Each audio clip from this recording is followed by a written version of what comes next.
Ma'am, ililista ko na yung iba bakuna sa kanya for 6 months. Sige po. Para at least alam mo din po yung presyo. Okay?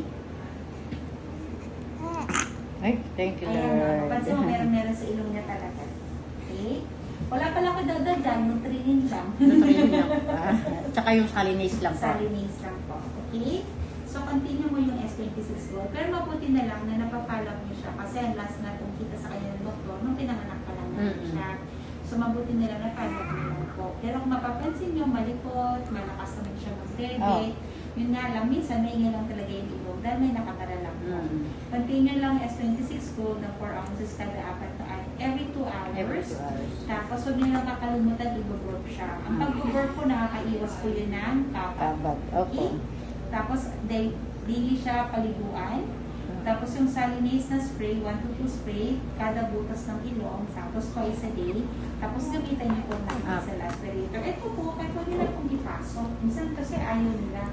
May mga ganyan din po kasi na medyo malapad po hindi kaya dapat pahaba. sa bungad lang siya. Sige po. Okay? And then, start na rin tayo ng vitamins D3 drops once a day. Pwede nyo itong ibigay po sa umaga. And then, nung for vaccine tayo, matagal pa, February 10, the next month pa po yun. Sige po. Ang unahin, ako po usually pinababakuna ko, gusto ko isa-isa lang. Hindi sabihin, isang injection lang po. Yung 6-in-1 na po yan. 6-in-1 na tayo. Ayoko yung dalawang injection kasi kawawa ang baby nga po. At kawawa ang baby, kawawa din yung nag-aalaga, di ba? So, ang unahin natin yung 6-in-1. Ang 6-in-1 po natin, 3 Sige po. Okay?